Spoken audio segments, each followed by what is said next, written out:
আমরা গতদিন সম্ভবত ডাটাবেজ শুরু করেছিলাম এবং ডাটাবেজের তিনটা কি সম্পর্কে বলেছিলাম। একটা কি এর নাম হলো প্রাইমারি কি, এরপরে যেটা ছিল কম্পোজিট কি, এবং এরপরে যেটা ছিল সেটা হলো ফরেন কি। তো আমরা এই পর্যন্ত করেছিলাম। আজকে আমরা যে টপিকটা করব সেটা হলো ডাটা বেজের কিছু মডেল আছে, সেই ডাটা মডেল, এই মডেলগুলো সম্পর্কে আমরা করব।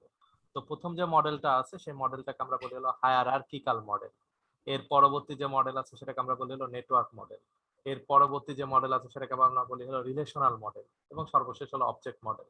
তো প্রথমটা হচ্ছে হায়ারার্কি। হায়ারার্কি মানে হলো ধাপে ধাপে পর্যায়ক্রমিক, এটাকে বোঝায় হায়ারার্কি। ঠিক আছে, তাহলে কোনো একটা মডেল ধাপে ধাপে পর্যায়ক্রমিক ভাবে যদি থাকে দেন সেটাকে আমরা বলি হলো হায়ারার্কিক্যাল মডেল। ঠিক আছে, তো এখানে খেয়াল করে দেখো যে এখন ধাপে ধাপে পর্যায়ক্রমে বলতে কি বোঝানো হয়। যেমন একটা অফিসের কথা যদি চিন্তা করা হয়, ফার্স্টে থাকে কি অফিসের বস, তার আন্ডারে থাকে কিছু ম্যানেজার, তার আন্ডারে কিছু থাকে হলো সিনিয়র অফিসার, তার আন্ডারে কিছু থাকে জুনিয়র অফিসার, তার আন্ডারে কিছু ক্লার্ক। তো এই যে ধাপে ধাপে স্টেপ বাই স্টেপ যাওয়াটা, এইটাকে আমরা বলছি হলো হায়ারার্কি, মানে পর্যায়ক্রমে ধাপে ধাপে যাওয়া। তো ডাটাবেজে এরকম কি রকম দরকার হয়, ডাটাবেজেও যখন ডাটাগুলোকে সাজানো হয় এরকম পর্যায়ক্রমে ধাপে ধাপে স্টেপ বাই স্টেপ সাজানো হয়। এজন্য এটাকে আমরা বলছি হলো হায়ারার্কি। কিরকম, যেমন এখানে দেখো আমাদের ইউনিভার্সিটির কথা দিয়ে যদি উদাহরণ দিই, ধরে নাও আমার ইউনিভার্সিটির নাম, তাহলে তাহলে এখানে ফার্স্টে ইউনিভার্সিটি, তাহলে যে কেউ যদি ফার্স্টে আসে তাহলে সর্বপ্রথম সে কি এই পিইউবি ইউনিভার্সিটিতে প্রবেশ করছে। এরপরে এই ইউনিভার্সিটি থেকে কয়েকটা অনুষদে ভাগ করা হয়, একটা হলো সায়েন্স, একটা হলো আর্টস, এবং একটা হলো বিজনেস। তো খেয়াল করে দেখো, এই জন্য faculty of science and engineering বলা হয়, faculty of arts and humanities, faculty of business. ঠিক আছে, তো এরকম কয়েকটা ক্যাটাগরিতে আমরা ভাগ করছি। এখন এই অনুষদের আন্ডারে আবার সায়েন্স অনুষদের আন্ডারে আরো চারটা ডিপার্টমেন্ট আছে। তাহলে একটা হলো সিএসসি, একটা হলো ট্রিপলি, একটা হলো সিভিল, একটা হলো এমপিএইচ। তো আপাতত খেয়াল করে দেখো যে এই যে এক একটা তাহলে ফার্স্টে পুন্ডু ইউনিভার্সিটিতে গেলেই যে আমি সিএসসি কে পাচ্ছি তা না, পুন্ডু ইউনিভার্সিটিতে যাওয়ার পরে আমরা কি পাচ্ছি, কয়েকটা অনুষদ পাচ্ছি। সে অনুষদের মধ্যে বিজ্ঞান অনুষদ যেটা আছে, সে বিজ্ঞান অনুষদ কে আমরা যদি ভাগ করি তাহলে ওখানে আবার কয়েকটা ক্যাটাগরি পাই। একটা হলো সিএসসি, একটা হলো সিভিল, একটা হলো ট্রিপলি, একটা হলো এমপিএইচ, এইগুলা। সিএসসি তে যদি যাই, এটা আবার দুইটা ক্যাটাগরি একটা আছে, একটা হলো ডে ব্যাচ আর একটা কি ডিপ্লোমা ব্যাচ। ঠিক আছে, তো ডে ব্যাচে যদি যাই তাহলে ডে ব্যাচে 1 থেকে 18টা ব্যাচ আছে, ডিপ্লোমাতে যদি যাই ওদের 1 থেকে 12টা ব্যাচ আছে। তাহলে খেয়াল করে দেখো, এইভাবে আমি এখন যদি 18 ব্যাচের কাউকে খুঁজতে চাই তাহলে আমাকে এইভাবে ধাপে ধাপে যেতে হচ্ছে। তাহলে এই যে ধাপে ধাপে স্টেপ বাই স্টেপ গেলাম, এটাকে আমরা বলছি হায়ারার্কি বা ট্রি বলা হয় অনেক সময়। গাছ, যেমন একটা গাছের কাণ্ড, তারপরে শাখা প্রশাখা, তারপরে উপশাখা প্রশাখা, এভাবে যখন যাচ্ছে, তো ঠিক এই একই কাজটা এখানে হয়ে থাকে। তো এইটা এখানে মূলত বলা আছে হায়ারার্কিক্যাল। এভাবে যখন হবে তো এটা আবার কিছু সুবিধা আছে। কি কি সুবিধা আছে? High speed access to large database, যখন অনেক বড় ডাটাবেস হয় তখন এইভাবে অ্যাক্সেস পাওয়াটা খুব সহজ হয়, স্পিডটা তাড়াতাড়ি হয়, দ্রুত, কোনটার পরে কোনটা হবে খুঁজে পাওয়াটা এটা খুব ইজি হয়। এবার ইজি টু আপডেট, আমরা যদি কোনো কিছু একটা পরিবর্তন করতে চাই, আপডেট করতে চাই, ইজিলি করা সম্ভব। ডিসঅ্যাডভান্টেজ, ডিসঅ্যাডভান্টেজ আবার কিছু আছে। ডিসঅ্যাডভান্টেজের ভিতরে প্রথম যেটা আসছে সেটা হলো যে link are only possible in vertical direction but not for horizontal or diagonal unless they have same parents. তার মানে হলো শুধুমাত্র ভার্টিক্যাল ডাইরেকশনেই সম্ভব, মানে ওপর থেকে নিচের দিকে। খেয়াল করে দেখো, প্রথমে ছিল কি পিইউবি, পিইউবি থেকে আসলো হলো বিজ্ঞান ও প্রকৌশল অনুষদ, তার থেকে আসলো হলো সিএসসি, সিএসসি থেকে আসলো হলো ডিপ্লোমা অথবা ডে। তাহলে দেখো এই ওপর থেকে ধাপে ধাপে নামছে। কিন্তু আমি যদি এখন বলি এই যে সিএসসি থেকে সরাসরি বিজনেস আছে এখানে, তাহলে আমি এই সিএসসির 18 ব্যাচ থেকে বিজনেসের 18 ব্যাচে যাব, সেটা সম্ভব না। ঠিক আছে, ভার্টিক্যাল হরিজন্টালি সম্ভব না, সেটা এখানে বলা হয়েছে। ভার্টিক্যাল উপর থেকে নিচের দিকে যাবে। আচ্ছা, এই কথাটা এখানে বলা হয়েছে, এটা হলো এর একটা অসুবিধা। এর পরবর্তী যেটা আছে সেটা হলো নেটওয়ার্ক ডাটাবেস মডেল। নেটওয়ার্কটা কি, প্রত্যেকটার সাথে প্রত্যেকটা পেজের একটা কানেকশন থাকবে, নেটওয়ার্ক থাকবে। কি রকম, যেমন ধরো যে তোমরা অনেক সময় খেয়াল করে দেখো যে online e commerce web page গুলো দেখো, সেই পেজ গুলাতে প্রথমে ফ্রন্টে কিন্তু এরকম একটা ডিসপ্লে পেজ থাকে, যেখানে দেখা গেলো একটা গাড়ির ছবি অথবা একটা কম্পিউটারের ছবি, একটা মোবাইলের ছবি, এবং অনেক কিছু দেওয়া থাকে। যখনই তুমি এখানে ক্লিক করবা সঙ্গে সঙ্গে ওই মোবাইল রিলেটেড যে পেজটা আছে সেটা ডিটেলস চলে আসবে। তুমি আবার যদি ব্যাকে আসো, আবার ফ্রন্ট পেজে চলে আসবে। আবার এখানে ক্লিক করলে গাড়ির যে ডিটেলস আছে সেটা তোমার চলে আসবে। তাই দেখো এগুলো সব পেজগুলাই কি ওই পেজের সাথে কানেক্টেড, এবং এটাকে আমরা বলছি হলো নেটওয়ার্ক পেজ। একটার সাথে আরেকটা কি কানেক্টেড, যখন ক্লিক করছে আবার ব্যাকে চলে আসছে। তো এইভাবে মূলত সব পেজের সাথে এক পেজ থেকে সব পেজে যাওয়া সম্ভব হচ্ছে, এজন্য এটাকে আমরা বলছি হলো নেটওয়ার্ক পেজ।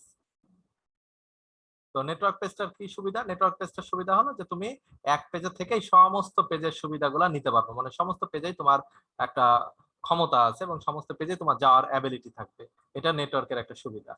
এর পরবর্তী যেটা আছে সেটা হলো রিলেশনাল পেজ। নেটওয়ার্ক আর রিলেশনটা ওই সম্পর্ক, দুটাই সম্পর্ক, বাট রিলেশন যদি না থাকে তাহলে আর পেজে যাওয়ার ক্ষমতা থাকবে না। তো রিলেশনটা কি রকম? রিলেশনটা হলো আমরা এখানে দেখো দুইটা পেজ আছে, এটা একটা টেবিল এবং এটা একটা টেবিল। এখন এই টেবিলের এক নাম্বার যে ডাটাটা আছে সেটা হলো এই টেবিলের এক নাম্বার ডাটার সাথে কানেক্টেড। তাহলে আমরা বলতে পারি কি এই টেবিলের এক ডাটার সাথে এই টেবিলের এক বা একাধিক ডাটার কি আছে, একটা রিলেশন আছে। এজন্য এই টেবিলটাকে আমরা বলছি রিলেশনাল ডাটাবেস মডেল, ঠিক আছে।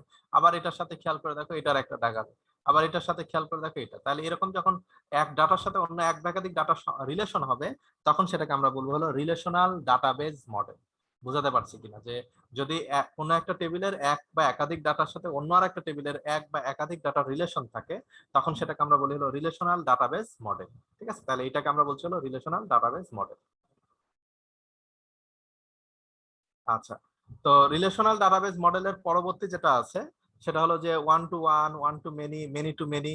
ওয়ান টু ওয়ান বলতে যেটা বোঝানো হয় সেটা হলো যে একটা টেবিলের একটা ডাটার সাথে অন্য একটা টেবিলের একটা ডাটাই যদি সম্পর্ক হয় তখন সেটাকে আমরা বলছি হলো ওয়ান টু ওয়ান। আচ্ছা, এরপরে যেটা আসছে সেটা হলো যে one to many.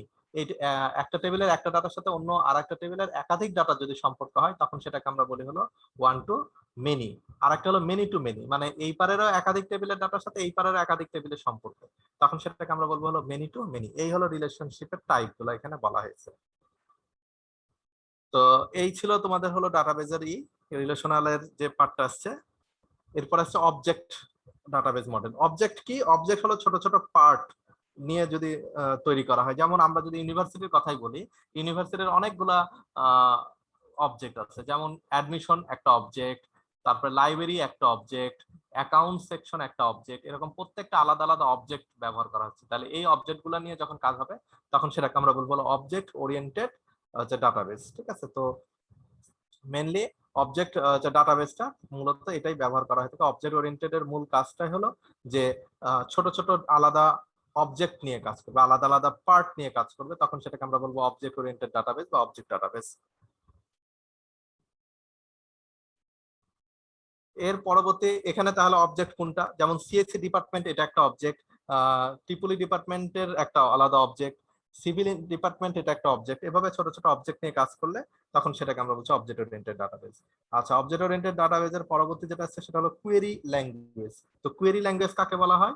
Query language হলো, আমরা অনেক সময় বলি না যে পুলিশের ইনকোয়ারি চলছে, কোনো একটা জায়গাতে যদি মার্ডার হয় তাহলে পুলিশ যায় ওখানে কি করে? ইনকোয়ারি করে। তো ইনকোয়ারিটাই যদি ইন কথাটা আউট করে দিই তাহলে হয় কি কোয়েরি, ঠিক আছে। তাহলে ইনকোয়ারি, তাহলে কোয়েরিটা কি আসলে? কোয়েরিটা হলো ইনকোয়ারি মানে অনুসন্ধান করা, খোঁজা। আর তাহলে কোয়েরিটা কি? কোয়েরিটা হলো খোঁজা। তাহলে আমরা কোয়েরিটা কি হিসাবে বলবো? যে কোনো একটা শর্ত সাপেক্ষে, কোনো একটা শর্ত সাপেক্ষে যদি কোনো কিছু খোঁজা হয় তখন সেটাকে আমরা বলি হলো কোয়েরি করা, ঠিক আছে। তাহলে এক কথায় বলা যেতে পারে যে শর্ত সাপেক্ষে কোনো কিছু যদি খুঁজে পাওয়া হয় তখন সেটাকে আমরা বলি হলো কোয়েরি করা।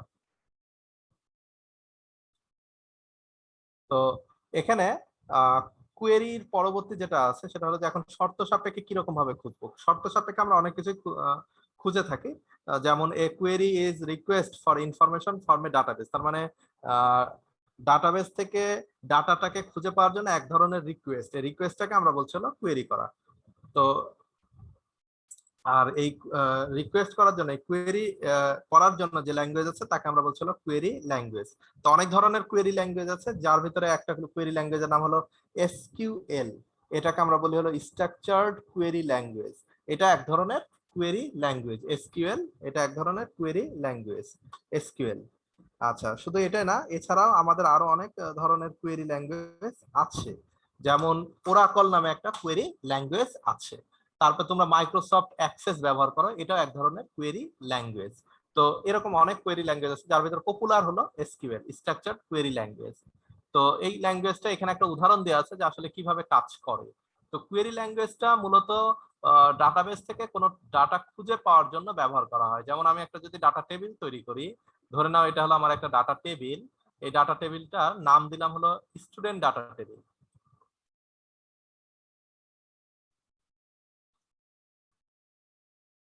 আচ্ছা, এই টেবিলে কি কি আছে? এই টেবিলে আমি একটা ফিল্ড দিলাম হলো রোল, এরপরে দিলাম হলো নেম, এরপরে দিলাম হলো মোবাইল নাম্বার। এক রোল, দুই রোল, তিন রোল এবং তাদের নাম, মোবাইল নাম, মোবাইল নাম, মোবাইল। আচ্ছা, এখন আমি প্রথম যে কাজটা করতে যাচ্ছি সেটা হলো যে আমি এই ডাটা টেবিল থেকে কোনো তথ্য খুঁজে পাবো। এটার জন্য তিনটা শব্দ আছে, একটাকে আমরা বলছি হলো সিলেক্ট। সিলেক্ট দেওয়ার পর আমি কি কি চাচ্ছি সেটা এখানে লিখতে হবে। আমি চাচ্ছি হলো মোবাইল। আচ্ছা, সেই সাথে আমি চাচ্ছি হলো নেম। তাহলে সিলেক্ট মোবাইল কমা দিয়ে আমরা লিখলাম হলো নেম, এই দুটো আমরা চাচ্ছি। ফর্ম, ফর্ম মানে হলো কোথা থেকে চাচ্ছি সেই টেবিলটার নাম বলতে হবে। ফর্ম হলো স্টুডেন্ট টেবিল। আচ্ছা, এরপরে এটুকুন যদি দিয়ে আমি সবার নাম আর মোবাইল নাম্বার পেয়ে যাব, কিন্তু আমি যদি স্পেসিফিক চাই তখন সেটাকে লিখতে হবে হোয়ার।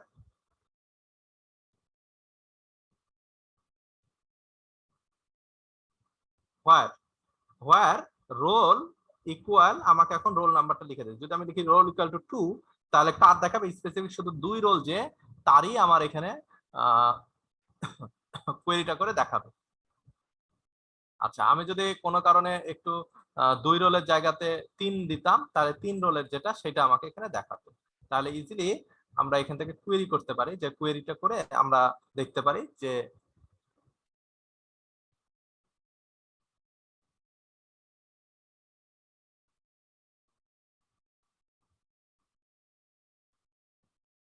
আচ্ছা।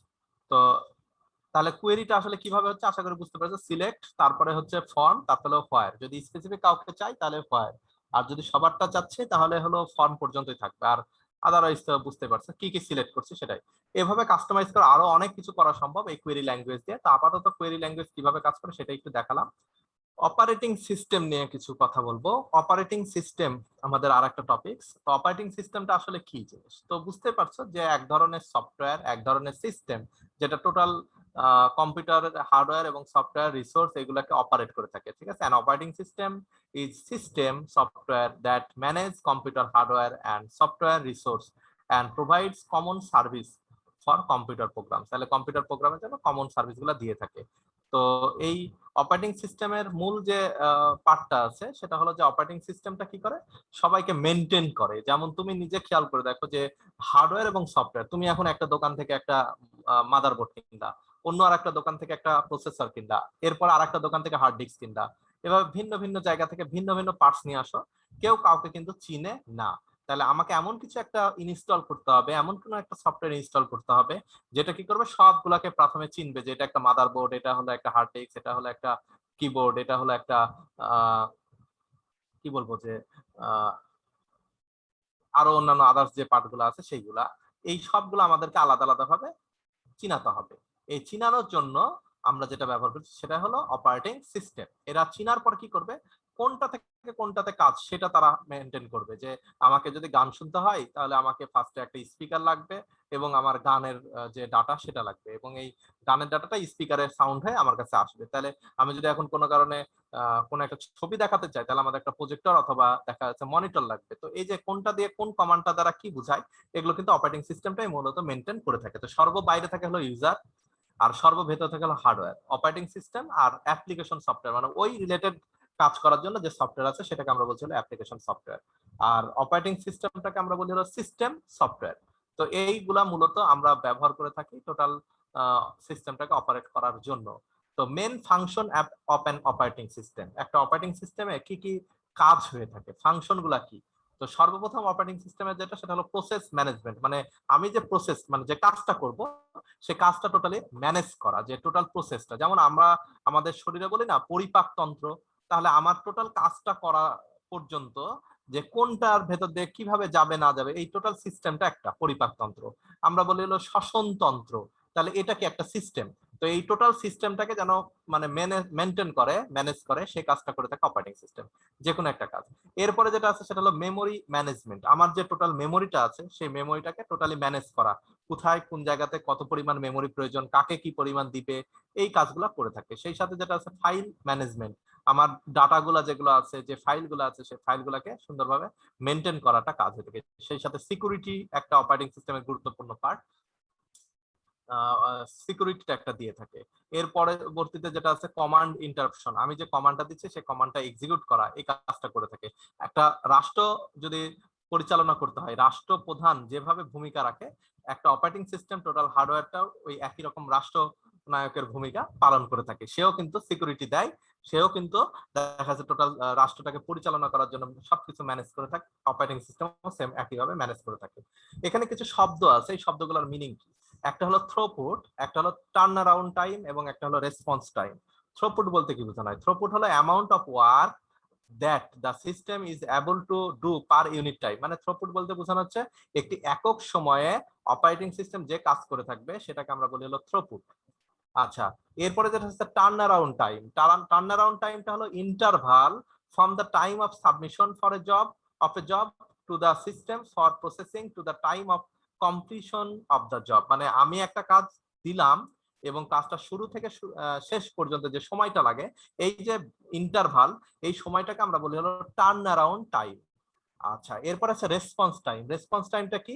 Interval from the time of submission of a job to the system for processing to the time the first response for the job is produced by the system. তোমরা যদি কোনো কারণে পেন ড্রাইভে কোনো ডাটা ট্রান্সফার করো, অনেক সময় দেখবা অনেকগুলো ডাটা যদি এট এ টাইম পেন ড্রাইভে দিতে থাকো, কিছুক্ষণ পরে দেখবা যে তুমি যদি লাস্টের কাজটা দাও সেটা সঙ্গে সঙ্গে কিন্তু এক্সিকিউট হয় না, অনেকক্ষণ পরে দেখবা সেটা ট্রান্সফার হচ্ছে। এই যে যে অনেকক্ষণ সময় পরে হচ্ছে, এইটাকে আমরা বলছি হলো রেসপন্স টাইম, যে কতক্ষণ পরে সে রেসপন্স দেয়। ছোট একটা বাচ্চাকে যদি তুমি তার নাম ধরে ডাকো, দেখবা সে প্রথমে শুনছে না, তারপরে অনেকক্ষণ পরে তোমাকে সে সাড়া দিল। তাহলে যতক্ষণ পরে সে সাড়াটা দিবে সেটাকে আমরা বলি হলো রেসপন্স টাইম, মানে রেসপন্স করা। আচ্ছা, এরপরে যেটা আছে প্রোগ্রামিং, ইউনি প্রোগ্রামিং এবং মাল্টি প্রোগ্রামিং। ইউনি প্রোগ্রামিং মানে সিঙ্গেল একটা প্রোগ্রামে যদি এক্সিকিউট হয়ে থাকে তখন সেটাকে আমরা বলি হলো ইউনি প্রোগ্রামিং, একটা নির্দিষ্ট সময়ে একটা নির্দিষ্ট প্রোগ্রাম যদি এক্সিকিউট হয়। আর মাল্টি প্রোগ্রামিং মানে হলো একের অধিক প্রোগ্রাম যদি এট এ টাইম এক্সিকিউট হয়ে থাকে সেটাকে আমরা বলি হলো মাল্টি প্রোগ্রামিং। যেমন তুমি মোবাইলে গান শুনছো এবং এট এ টাইম কারোর সাথে চ্যাট করছো। তারপরে এট এ টাইম খেয়াল করে দেখো যে তুমি যদি মোবাইলে কারোর সাথে মানে গান শুনো, আবার যদি কেউ তোমাকে ফোন দেয় তখন দেখবা শুধুমাত্র কথাটাই হবে, আদারওয়াইজ গান, চ্যাট ওগুলো সব অফ হয়ে যাবে। তার মানে বুঝতে পারছো, কোনো সময় মাল্টি প্রোগ্রামিং, কোনো সময় ইউনি প্রোগ্রামিং। তুমি ল্যাপটপে দেখো, খেয়াল করো যে তুমি কোনো লেখালেখির কাজ করো, সাথে গান বাজাও, সাথে ফেসবুক চালাও, সাথে তোমার দেখা গেল যে আরো দু চারটা ব্রাউজার ওপেন রাখো, তো দেখবা যে সবগুলো এট এ টাইম হচ্ছে। তার মানে এটা কি? মাল্টি প্রোগ্রামিং, এট এ টাইম মাল্টি টাস্ক এক্সিকিউট হয়ে থাকে। আচ্ছা, তো এখানে একটা কাজ দেখানো হয়েছে মাল্টি প্রোগ্রামিং এর বিষয়টা কিভাবে হয়ে থাকে। তো মাল্টি প্রোগ্রামিং এ আমি এখনই একটা কথা বলছিলাম যে তুমি হঠাৎ করে একটা গান শুনছো, কোনো কারণে ফোনে একটা কল আসলো। তো ফোনে যদি কল আসে তাহলে কোনটাকে আগে প্রায়োরিটি দিবে? অবশ্যই ফোন কলটাকে। এবং গানটা দেখবা তখন কি হোল্ড হয়ে যায়, মানে থেমে থাকে। যখনই কলটা শেষ হয় আবার গানটা রানিং হয়ে যায়। তো ঠিক এখানে দেখানো হচ্ছে রেডি, রানিং, ব্লক। ঠিক আছে, যে আমি যে কাজটা করছি সেটা রেডি অবস্থাতে আছে, এবং আরেকটা কাজ হলো কি রানিং অবস্থাতে আছে, আর আরেকটা হলো ব্লক, মানে সেটা বন্ধ করে রাখা হয়েছে, থেমে রাখা হয়েছে। যখনই ওই রানিং কাজটা শেষ হয়ে যাবে ব্লক কাজটা আবার রেডিতে চলে যাবে। এভাবে কন্টিনিউয়াস প্রসেসে সে কাজটা হয়ে থাকে। আচ্ছা, মাল্টি প্রোগ্রামিং এ কিছু রিকোয়ারমেন্ট আছে। মাল্টি প্রোগ্রামিং করতে হলে আমাদের মেমোরি প্রয়োজন হয় বেশি, কারণ আমাকে অবশ্যই সেটাকে থামিয়ে রাখতে হবে। ঠিক আছে, তো লার্জ মেমোরি প্রয়োজন হয়, মেমোরি প্রোটেকশনের প্রয়োজন হয়। তারপরে জব স্ট্যাটাস প্রিজার্ভেশন করতে হয়। যেমন তুমি খেয়াল করে দেখবা যে আহ, যেমন ধরো ফোন কল আর একটা গান শোনা, মেসেঞ্জারে চ্যাট করা, তিনটা কিন্তু একই স্ট্যাটাসের না। তোমার একটা মোবাইল ফোনের মূল কাজটা কি? কথা বলা। তার মানে এর স্ট্যাটাস সব থেকে প্রায়োরিটি বেশি। অতএব গান শোনার সময় যদি কল আসে তাহলে মোবাইল কখনোই বলবে না আপনি পরে কল দেন, আমার মালিক এখন গান শুনছে, গান শেষ শোনা শেষ হোক তারপর আপনি কল দিন, এটা কখনোই বলবে না। গান শোনা বন্ধ করে তোমার কলটা কি এক্সিকিউট হবে। অতএব বুঝতে পারছো তার জবের স্ট্যাটাসটা কি বেশি, সেটা প্রিজার্ভ করতে হয়।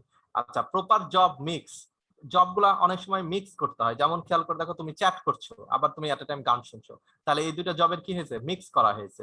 আবার সিপিইউ শিডিউলিং, সিপিইউটা যাতে তোমার ঠিক মতো কাজ করে এই জন্য শিডিউল করা হয়, যাতে সেই দুইটাই এট এ টাইম এক্সিকিউট করতে পারে, সে যাতে বসে না থাকে, সে কাজটা করে থাকে এই মাল্টি প্রোগ্রামিং এ। আচ্ছা, মাল্টি প্রোগ্রামিং এর পরবর্তী যে টপিকসটা আছে সেটাকে আমরা বলছি হলো মাল্টি প্রসেসিং, মাল্টিটাস্কিং এবং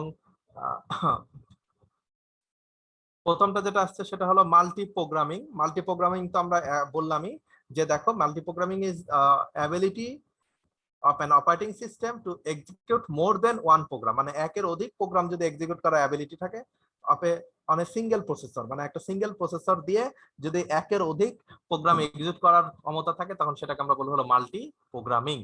আচ্ছা, মাল্টি প্রোগ্রামিং এর পরবর্তী যেটা আসছে সেটা হলো যে মাল্টি টাস্কিং। তাহলে প্রোগ্রামিং এর পরবর্তী টাস্ক, এই টাস্কটা কি রকম, multitasking is the ability of an operating system to execute more than one task in a single processor. তাহলে আগেরটা বললেন প্রোগ্রাম আর এটা বলছেন টাস্কিং। তো খেয়াল করে দেখো যে টাস্কিংটা হলো একই প্রোগ্রামের তিনটা কাজ, এটাও টাস্ক হতে পারে। যেমন তুমি নিজে খেয়াল করে দেখো যে তুমি তোমার মোবাইলে যখন গান শুনো, সেই গান শোনার সাথে সাথে তুমি সেই মোবাইলের সাউন্ডের হেরফের করতে পারো।